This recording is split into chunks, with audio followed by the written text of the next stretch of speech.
Je voudrais prier encore. Seigneur, que ta parole ce matin touche notre cœur d'une manière extrême. Je prie pour que cette parole, Seigneur, soit vivante au milieu de nous.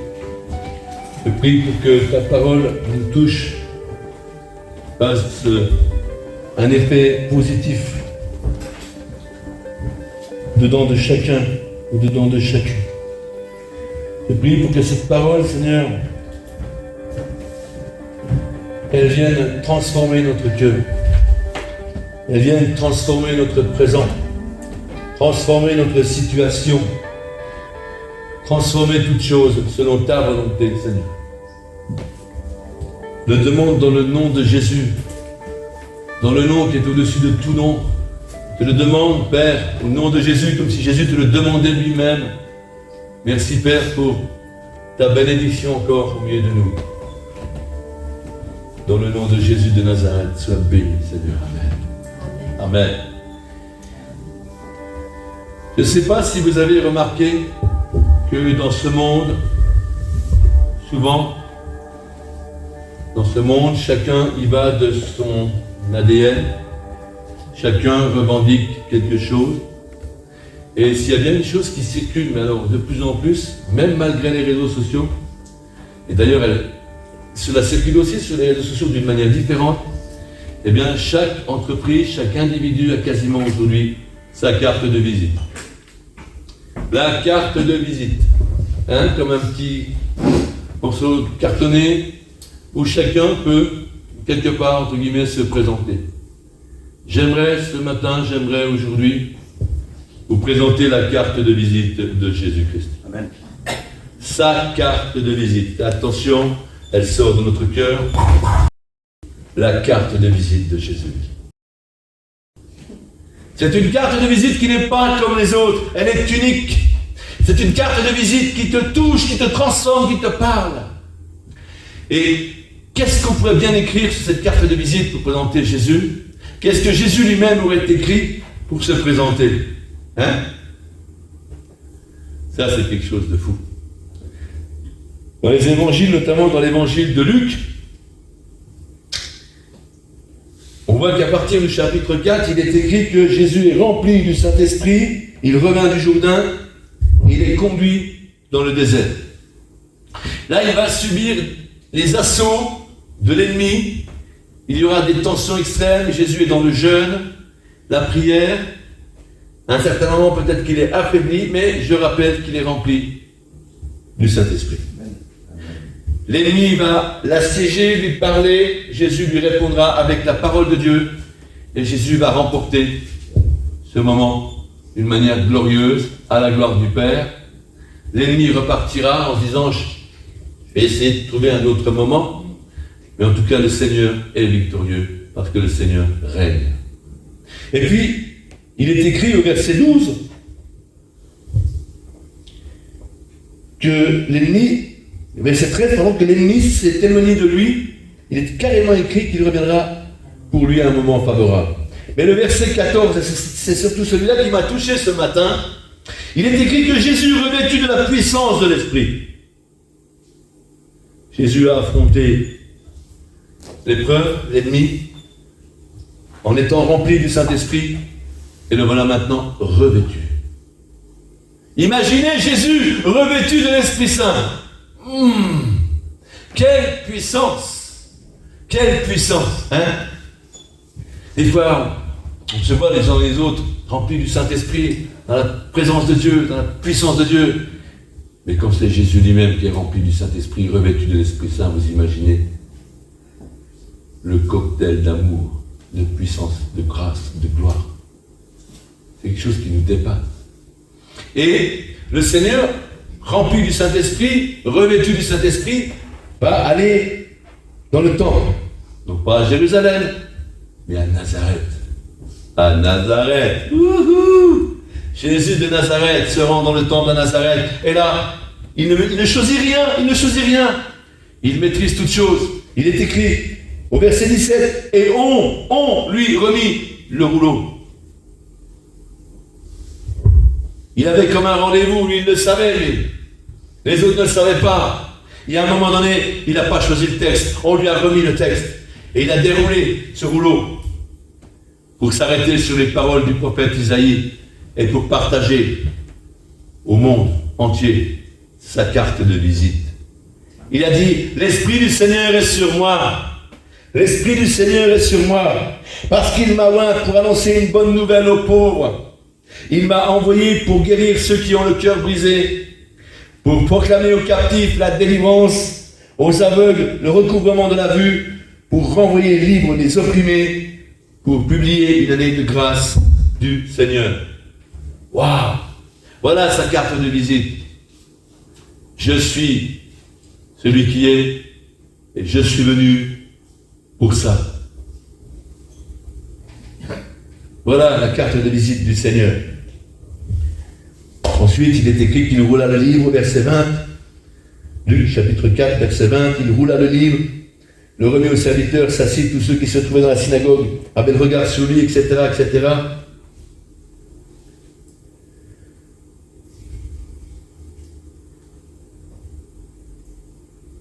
Il reconnaît qu'aucun prophète n'est bien reçu dans sa patrie.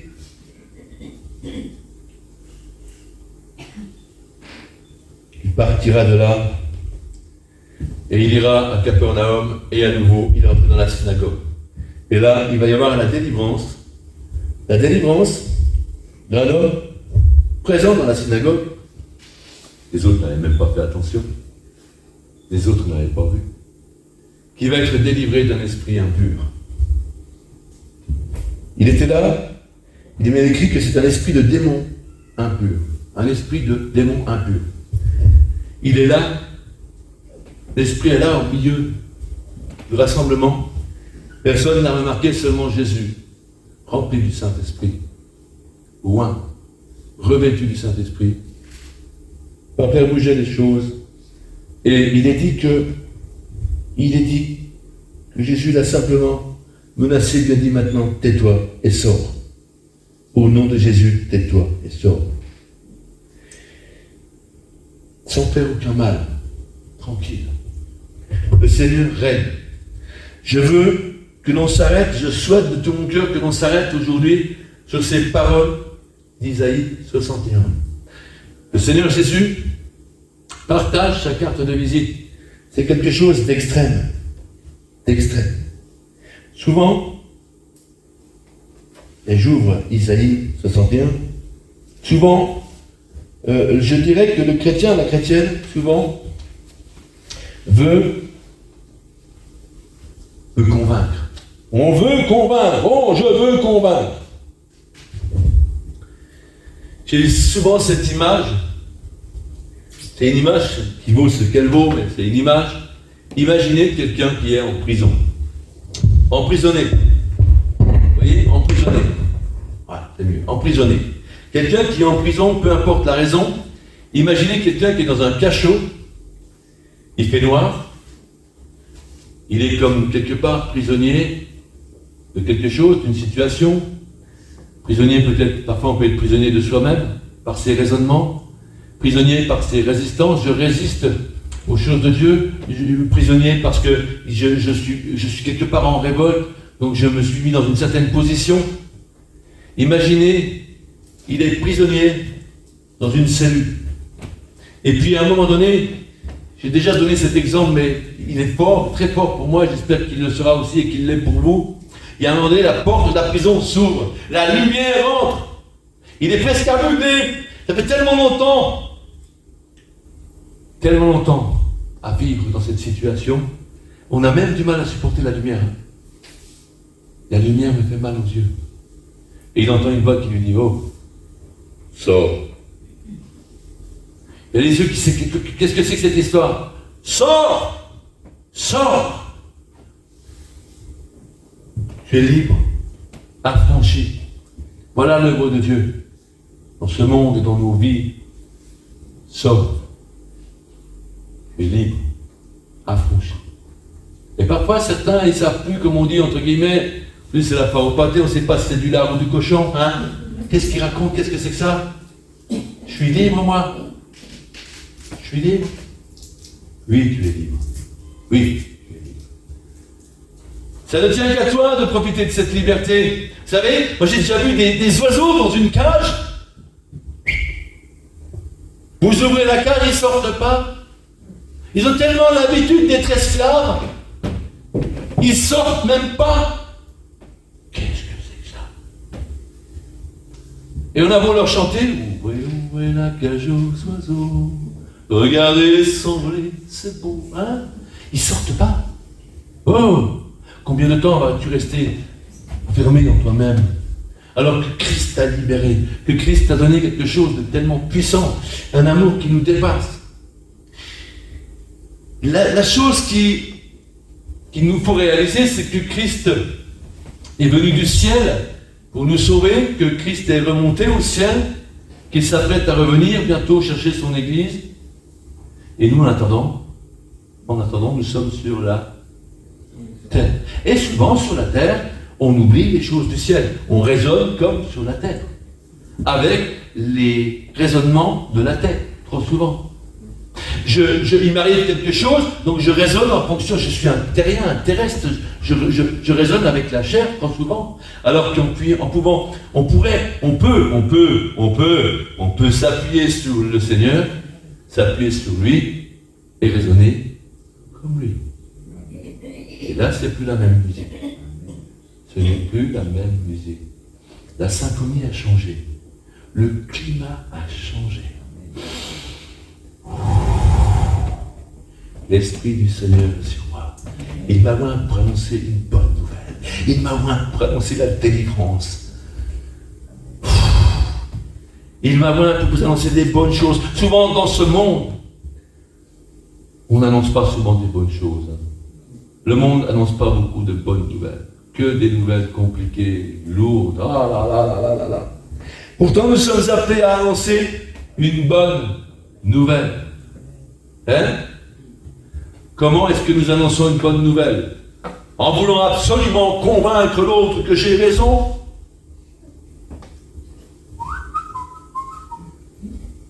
Non, ça ne fonctionne pas, ce genre de choses. La carte de visite de Jésus nous donne une seule piste. Alors que l'homme cherche à convaincre, alors que seul le Saint-Esprit convainc, l'homme cherche à convaincre alors que le Seigneur a dit « Aimez-vous les uns les autres ». C'est par l'amour, c'est en s'aimant les uns les autres que le monde verra. Par l'amour que le monde verra. C'est par l'amour de Jésus-Christ que l'on peut comprendre. Quand on commence à comprendre combien Jésus nous a aimés, ça y est, il y a quelque chose de neuf. J'ai besoin, Seigneur, que tu me montres combien tu m'aimes. Combien tu m'aimes. Je veux être aimé. Tout être humain a besoin d'amour. Besoin d'amour. Celui ou celle qui se targue de dire « Moi, je n'ai pas besoin d'amour », c'est un menteur ou une menteuse parce que ce n'est pas vrai. Tout être humain a besoin d'être aimé. Et Jésus est venu, Dieu s'est fait homme en Jésus-Christ, il est venu nous aimer. Par amour, il a accompli la chose la plus grande. Il a dit, puisque par tes propres forces, tu ne pourras jamais entrer dans le ciel, eh bien moi, le Seigneur, je donne ma vie sur la croix. Et parce que j'ai donné ma vie, parce que j'ai payé le prix, tu peux entrer dans le ciel. Et plus que ça encore, tu peux déjà sur cette terre vivre cette liberté que le Seigneur a acquise sur la croix. La bonne nouvelle. Il m'a envoyé pour guérir ceux qui ont le cœur brisé. Vous voyez, il n'est pas écrit, il vous a envoyé pour... non, pour guérir ceux qui ont le cœur brisé. Seigneur, s'il y a quelqu'un ce matin qui a le cœur brisé, pose ta main au nom de Jésus. Seigneur, je proclame que tu es celui qui restaure, qui répare. Que l'amour de Jésus-Christ maintenant te remplisse, te touche. Que tu puisses sentir son regard, son sourire, son onction et son amour. C'est ça qui fait la différence. Comprendre combien Dieu nous aime. Et quand le Seigneur il dit aimez-vous les uns les autres comme je vous ai aimé, Dieu nous demande d'aimer les autres, l'autre. comme lui nous a aimés. Pas comme nous on veut aimer, pas comme nous on veut faire, comme lui nous a aimés. Regardez combien le Seigneur, et toute sa parole le confirme, le Seigneur est patient. Patient. Rappelez-vous, rappelons-nous toujours d'où le Seigneur est venu nous chercher. Souvent, on devient, entre guillemets, tellement bon qu'on n'arrive même plus à tourner les cervicales pour regarder parfois un peu plus bas ou un peu en arrière. Pour se rappeler d'où le Seigneur est venu nous chercher. Et on voudrait que tout le monde surfe à la même vitesse, de la même vague. Ce n'est pas ça. L'apôtre, le grand apôtre Paul, il a dit « Je me suis fait tout à tous ». Il savait que tous ne surfent pas sur la même vague. Il le sait. C'est pas un souci. C'est pas un problème. Ah, tu cours moins vite. Pas un problème. Tant que tu cours, ça va.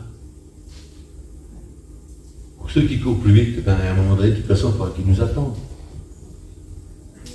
Hein?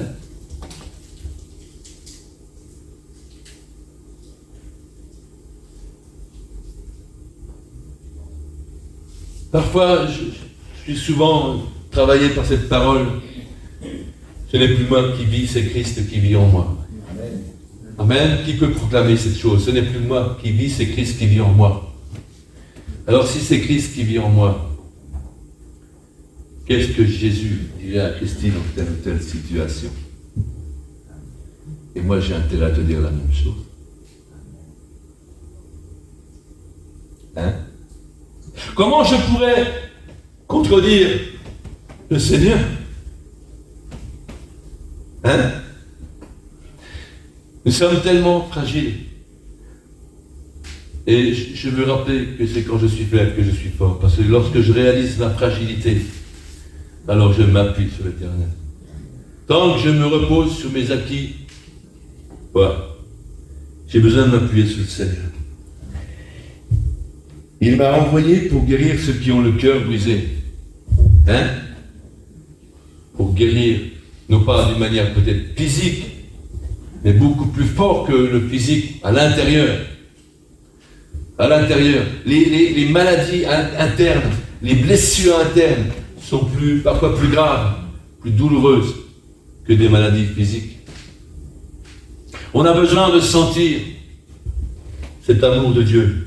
Et on a besoin de le sentir aussi de par ceux qui nous entourent. Et je pense à quelque chose. Il y a un panneau qui clignote dans ma tête. C'est une grosse flèche bleue, sens unique. Ça peut être bien parfois. Hein? Ça peut être bien. Tu sais qu'il n'y a personne en face, donc tu as moins de risques. Mais la vie, ce n'est pas un sens unique. La vie, c'est un parcours sur quelque part comme la route, qui est un lieu de partage, où on se croise, où on se parle, où on s'arrête, où on partage. Comme à midi, le repas en commun, on peut partager ensemble. C'est ça la vie. Parfois, on vit comme si on vivait dans un sens unique. Je pense à moi, moi, moi. Je trace comme une fusée. Et j'ai oublié que la vie n'était pas un sens unique. La prière de Jésus avant de monter sur la croix, je pense à ça pendant que je vous parle.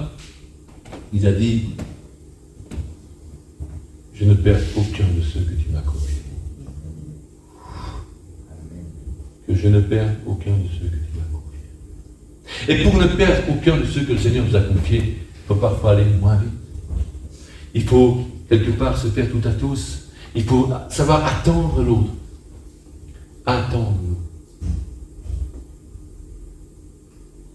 L'autre qui souvent nous parle aussi de la part du Seigneur. Nous interpelle.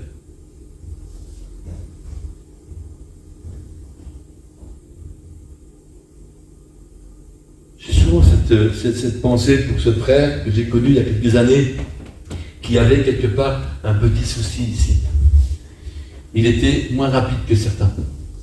Et je me rappelle, à l'époque, moi j'étais jeune dans la foi, et certains souriaient, parce qu'il allait moins vite que les autres. Mais un jour, ce frère s'est mis à prophétiser. Et je peux vous dire un truc simple. Ça calme.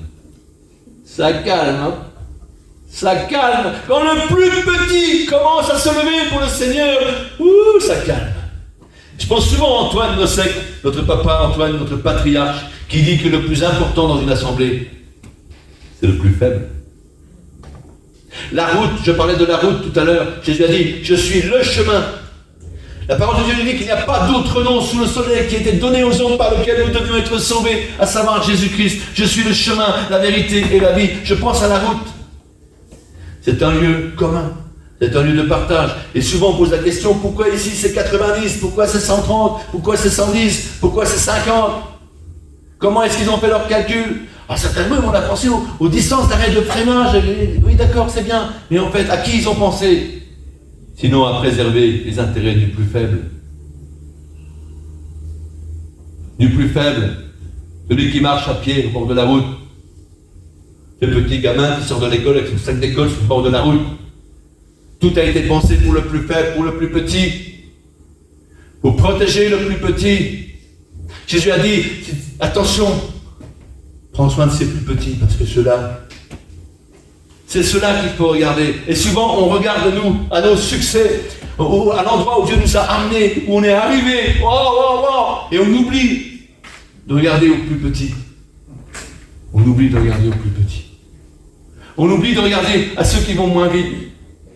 Mais combien ils sont précieux dans la main de Dieu. Combien ils sont précieux. Il est dit qu'il est venu pour proclamer aux captifs la liberté. La liberté. La liberté. On pourrait en parler pendant des heures, la liberté. Dans ce monde où chacun fait... vous connaissez la chanson? Chacun fait ce qui lui plaît. On y va? Et c'est pas vrai. On vous ment. Personne ne fait toujours ce qui lui plaît. C'est pas possible. Depuis la nuit des temps, des règles sont posées. Depuis toujours, vous lirez dans le livre de la Genèse, le premier livre de la Bible, où on trouve les premières lois sociales qui concernent les populations du pays, même qui viennent d'ailleurs, où on y trouve les droits de chacun et les devoirs. Dès le départ, le Seigneur a vu les choses sociales. Le Seigneur a fixé, dès le jardin d'Éden, il a fixé des limites. On ne peut pas laisser tout faire à tout le monde. Il nous faut un cadre. Dieu est celui aussi qui nous donne un cadre. Et tu ne peux savoir que tu es libre que lorsque tu vis en fonction du cadre. Et le Seigneur a dit, là où est mon esprit, est la liberté, la véritable liberté, voyez-vous? La liberté, c'est de pouvoir savoir, quoi qu'il se passe, que j'ai un papa dans le ciel, que personne ne pourra me prendre mon salut. Je suis un homme libre de croire. Je suis libre d'avoir reçu cette grâce de Dieu. Libre. Libre. Et ça, j'ai besoin de m'en rappeler. Après, j'aime autant rappeler aussi que la Bible nous dit qu'il nous faut être soumis aux autorités et que certaines lois sont bonnes, beaucoup de lois, les lois sont bonnes pour nous garder, pour nous protéger. Quand il y a un panneau 50 à l'heure, c'est sûr qu'on pense aux plus faibles. C'est pas la peine d'aller rouler à 150. Il y en a qui se sentent plus libres parce qu'ils sont à 150. C'est pas vrai. Ils sont tous sauf libres. Ils sont insensés. Il dit aussi qu'il est venu pour proclamer aux prisonniers la délivrance. Ou bien on a besoin aussi de délivrance chaque jour qui passe, les uns et les autres, dans tellement de domaines. Dieu est venu proposer un programme unique. Unique. Le monde d'aujourd'hui est un monde axé sur l'argent, le pouvoir et la technologie. Et s'il y a bien un truc qui nous tient, vous en avez 3 posés sur les trépieds devant vous. Votre téléphone. Ôtez le téléphone à quelqu'un, la plus grande des punitions. Attention, nous sommes devenus des accros de la téléphonie. Je ne peux plus vivre sans mon iPhone. Oui. Ah mais c'est vrai, je disais l'autre jour, ils sont au restaurant, vous avez un haut restaurant, monsieur, madame, ils s'aiment, ils s'aiment, mais ils se parlent pas, ils sont face à face.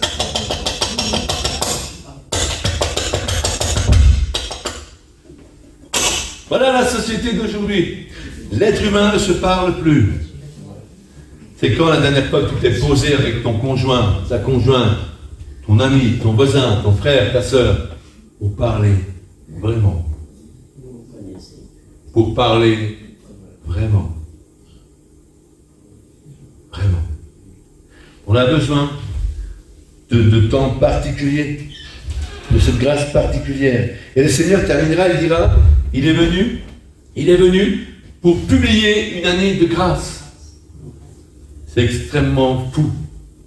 Je veux revenir dans Luc chapitre 4. Luc chapitre 4. Je veux reprendre les paroles de Jésus. Donc il entre, je répète, il entre à Nazareth. Hop, il va dans la synagogue. On lui donne le livre du prophète Isaïe. Donc je rappelle pour ceux qui l'avaient oublié et qui ne savent pas que le livre du prophète Isaïe, il a été écrit 800 ans avant Jésus-Christ. D'ailleurs, je fais une parenthèse. En 1980, nous avons toutes et tous dans la main la Bible. La Bible qui est écrite pour la première fois, reliée en livre sur la presse de Gutenberg au XVe siècle. Waouh. Depuis le XVe siècle, on commence à vendre des livres qui s'appellent la Bible. La Bible est traduite dans toutes les langues et commence à être diffusée. Et on est en 1980. Et voilà qu'on découvre dans la région de la mer Morte des documents d'une rareté extrême. Et on s'aperçoit qu'il y a une partie du rouleau d'Isaïe écrit 800 ans avant Jésus-Christ et quasiment l'évangile de Jean. Et là on se dit, waouh, nous on a les écrits depuis le 15e siècle. S'il y a un iota, s'il y a un mot, s'il y a 2-3 phrases qui ne collent pas, on n'aime pas bien. Ça colle mot pour mot. C'est irréfutable que la Bible, la parole de Dieu que vous avez dans les mains aujourd'hui, c'est la parole de Dieu. Et je reviens à Jésus. Il va donc dérouler ce rouleau d'Isaïe. Il dira, l'Esprit du Seigneur est sur moi parce qu'il m'a oint pour annoncer une bonne nouvelle aux pauvres. Je m'arrête 2 secondes parce que Dieu me dit, arrête-toi. Aux pauvres. Nous, et c'est vrai, nous on est riches. Ah, on sait tellement de choses. Ah, parfois on pourrait penser de celui-là c'est d'une tristesse, c'est d'une calamité, c'est décevant à un point extrême. Regarde l'autre comme plus grand que toi, dit Jésus. Regarde l'autre comme plus grand que toi. Déjà, il te fait le calcul autrement. Ah Seigneur, on ne calcule pas comme ça. Ah oui, d'accord, ok, je regarde l'autre comme plus grand que moi. Déjà, ça change tout. Ça change la donne. Et il dira, il m'a envoyé pour guérir ceux qui ont le cœur brisé, pour proclamer aux captifs la délivrance et aux aveugles le recouvrement de la vue, pour envoyer libre les opprimés, pour publier une année de grâce devant le Seigneur. Ensuite, il roule le livre, tout le monde le regarde, et il les regarde, il leur dit, cette parole que vous venez d'entendre est accomplie. Nous vivons dans le tout accompli. Parfois, on se dit, qu'est-ce qu'il faudrait faire? C'est bon. Tout est accompli.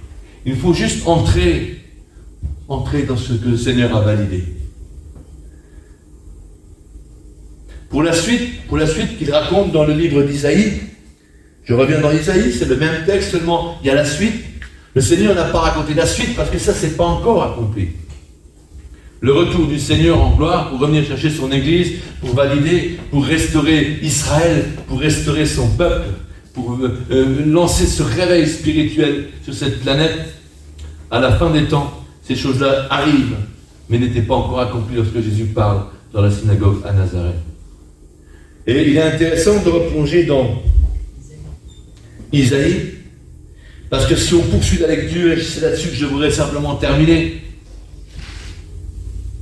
il dira qu'il est venu pour consoler tous les affligés, pour accorder aux affligés de Sion, pour leur donner un diadème au lieu de la cendre, un diadème, une couronne au lieu de la cendre, une huile de joie au lieu du deuil, un vêtement de louange au lieu d'un esprit abattu, afin qu'on les appelle les térébènes de la justice, une plantation de l'Éternel pour servir sa gloire.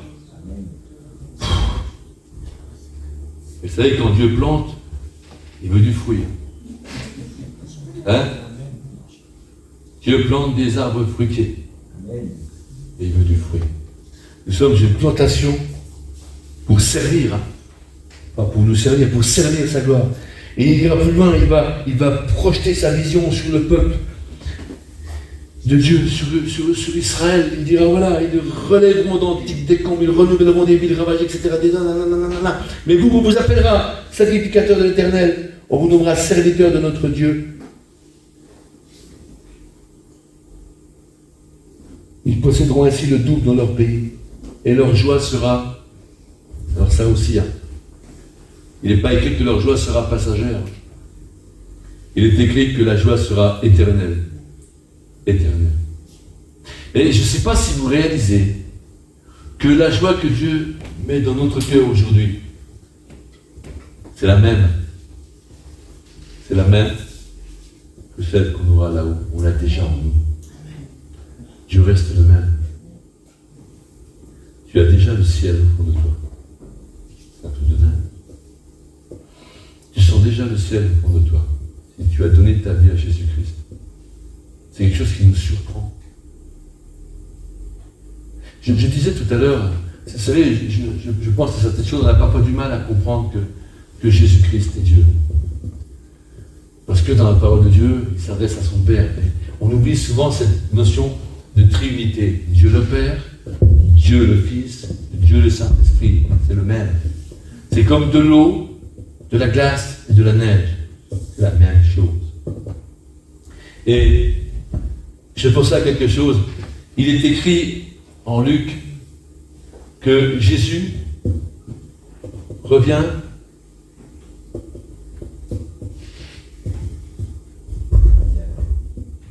rempli du Saint-Esprit. Et après, il est écrit que Jésus est revêtu du Saint-Esprit.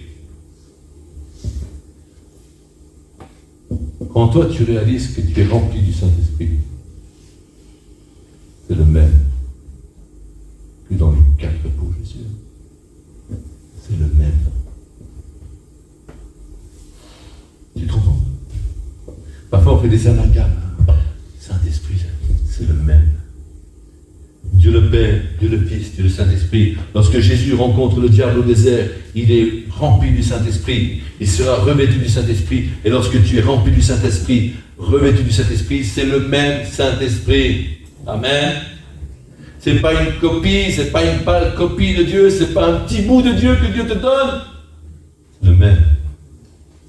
Dieu vient faire son habitation en nous. C'est quelque chose de merveilleux. Dieu parle dans Isaïe 61 de traiter une alliance éternelle. Et enfin, je terminerai là-dessus, le témoignage quelque part de tout ça, de l'homme de Dieu, de la femme de Dieu, par rapport à tout ce que Dieu fait. Voilà quelque part quelle pourrait être la réponse, quelle pourrait être notre prière. Il est dit, je me réjouirai en l'Éternel. Mon âme sera ravie d'allégresse en mon Dieu.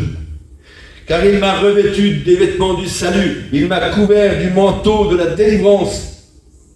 Comme le fiancé s'orne d'un diadème, comme la fiancée se pare de ses joyaux, car comme la terre fait éclore son germe et comme un jardin fait pousser ses semences, ainsi le Seigneur l'Éternel fera germer le salut et la louange en présence de toutes les nations.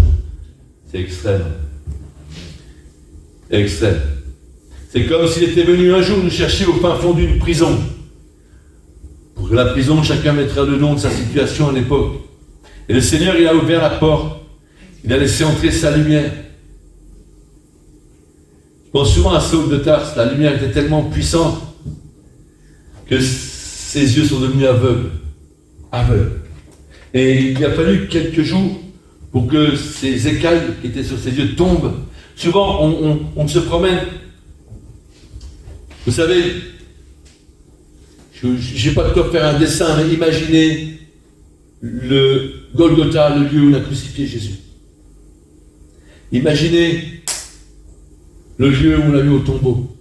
Et souvent, le chrétien, la chrétienne, parfois se promène entre ces deux lieux.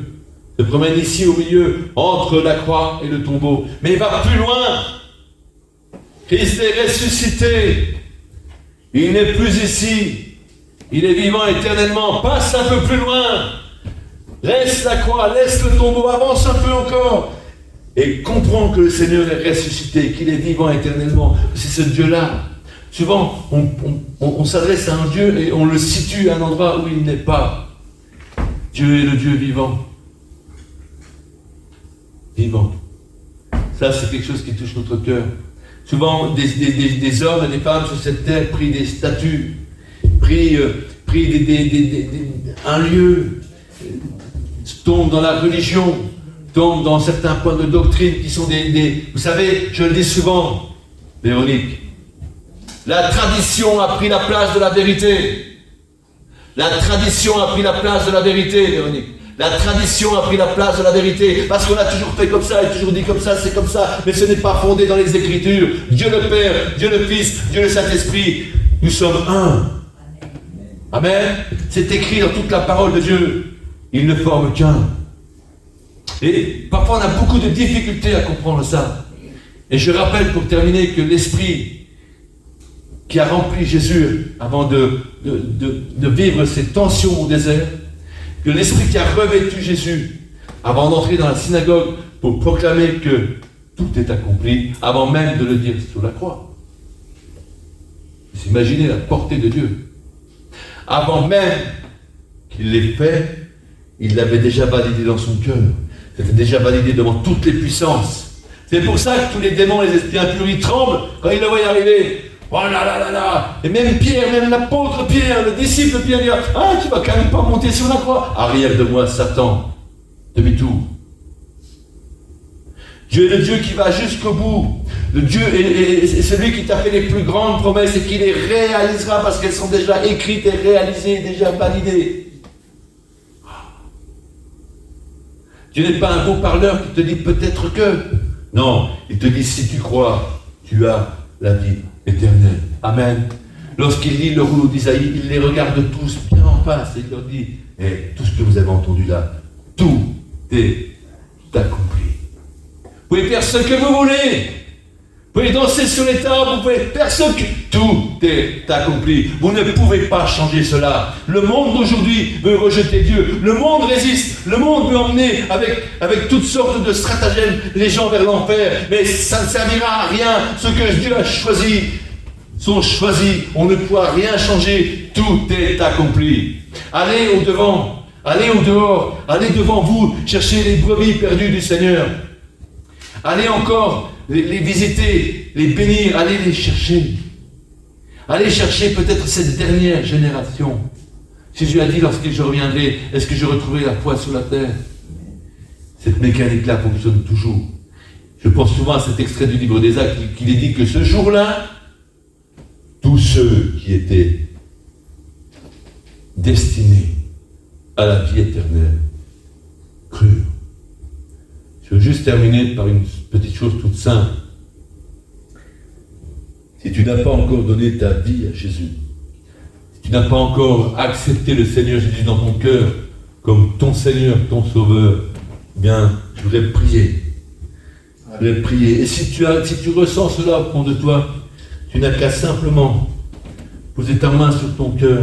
On va tous fermer nos yeux, tous s'incliner devant le Seigneur. Et si tu sens cet appel, si tu sens cela se valider au fond de toi, pose ta main simplement sur ton cœur et répète au fond de ton cœur ces paroles. Et lui, Seigneur, Seigneur, Seigneur, je reconnais ma situation. Je reconnais que j'ai besoin de toi, Seigneur. Je reconnais que tu as tout donné par amour pour moi. Je veux te recevoir dans ma vie. Je veux te recevoir dans mon cœur. Viens, Seigneur, viens, deviens pour moi à toujours mon Seigneur, mon Sauveur. Sois celui qui me conduit. Je te donne ma vie, Seigneur. Aujourd'hui, je me consacre à toi. Aujourd'hui, je te reçois en moi. Et je te bénis dans le saint nom de Jésus. Yes. Je vois quelqu'un parmi nous, vraiment, qui a un problème de connexion. De connexion. Vous savez, la connexion, c'est quand entre ce qui est dit, ce qui est fait, on n'arrive pas à comprendre ce qui est dit, ce qui est fait. La mauvaise connexion, c'est quand on interprète les choses d'une manière différente de la réalité. On a besoin, quelque part, par moment, d'avoir un interprète. On a besoin d'avoir une traduction de ce qui se fait, de ce qui se dit et de ce qui est. Bien, je veux prier que le Seigneur te donne la traduction dans ton cœur, dans ton être. Je veux lier au nom de Jésus tout ce qui t'empêche d'avoir une pleine connexion et de recevoir pleinement la vérité. Je le lis maintenant au nom de Jésus-Christ. Je le jette. Tu es celui qui est venu. Il est venu pour nous annoncer une bonne nouvelle, pour te guérir, toi qui as le cœur brisé, pour te libérer, toi qui es captif. Et il l'a proclamé. Nous, on veut ensemble te dire merci pour ce que tu as fait. Merci parce que toutes ces paroles sont accomplies. Merci parce qu'on peut entendre toutes sortes de choses, mais c'est toi que nous voulons croire, Seigneur. Toi. Toi. Toi et toi seul. Et nous voulons nous réjouir de ce que tu règnes, de ce que tu tiens toutes choses. Je te remets les situations dans les familles, Seigneur. Dans les situations, parfois, combien on se sent démunis. Démunis. C'est parfait, Seigneur. Je te loue pour tous ceux et celles qui se sentent démunis, Seigneur. Parce que tu l'as dit, nous sommes aveugles, pauvres et nus. Mais je vais vous revêtir. Je vais vous revêtir d'une robe de noces. Et heureux les invités au repas du Seigneur. Je vais te revêtir. Je vais poser sur toi quelque chose de nouveau. Je vais poser sur toi une présence venue du ciel sans précédent. Quelque chose qui va toucher ceux que tu vas rencontrer de manière différente. Le Seigneur veut s'adresser à tous ceux et celles parmi nous aussi qui se sentent petits, petites. Combien parfois on se dit, je ne suis pas capable, je n'y arriverai pas. Le Seigneur te porte, te prend dans ses bras et te dit, tu as de la valeur à mes yeux. Petit rejeton, je vais faire de toi une grande nation. Tu as de la valeur. Souvent on a des grandes paroles sur cette terre, et le Seigneur il a dit, si ta foi elle était petite comme un petit grain de moutarde, tu déplacerais des montagnes. Ne regarde pas ce qui frappe le regard, ne regarde pas aux grandes choses, regarde aux petites choses remplies de la puissance de Dieu. C'est avec de petites choses que l'on déplace les puissances les plus extrêmes. Parfois, il suffit d'un petit grain de sable, de rien du tout, et ta vie s'arrête. Et on dit, il y a un grain de sable dans le rouage.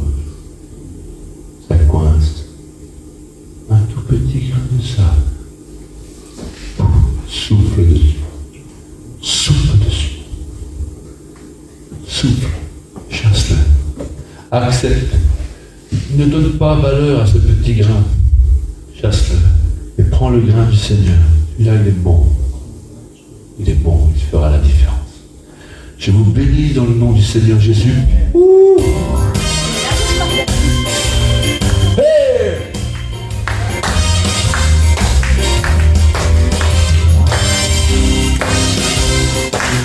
C'est bon ça, hein? Arrête, ils sont tous comme ça devant les églises, ils dansent, ils louent l'Éternel. Oh, c'est immense bonheur, alléluia, que tu as mis dans mon cœur, alléluia.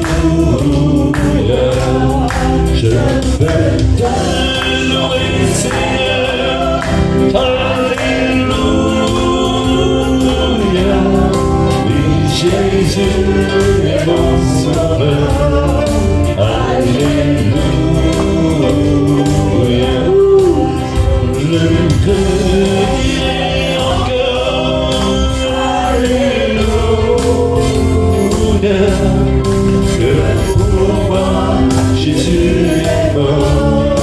Alléluia.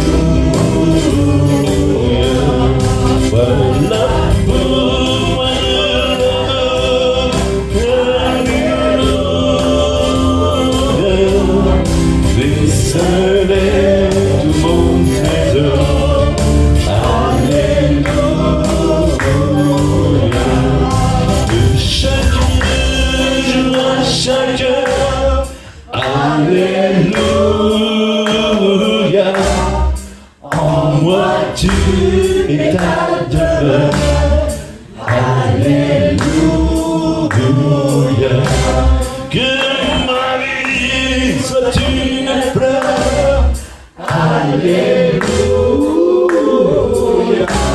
Un parfum pour toi Seigneur. Alléluia.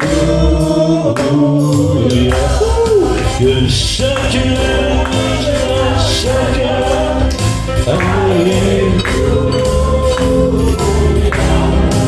En moi tu es ta demeure. Alléluia. Que ma vie soit une fleur. Alléluia. Un parfum pour toi Seigneur. Alléluia.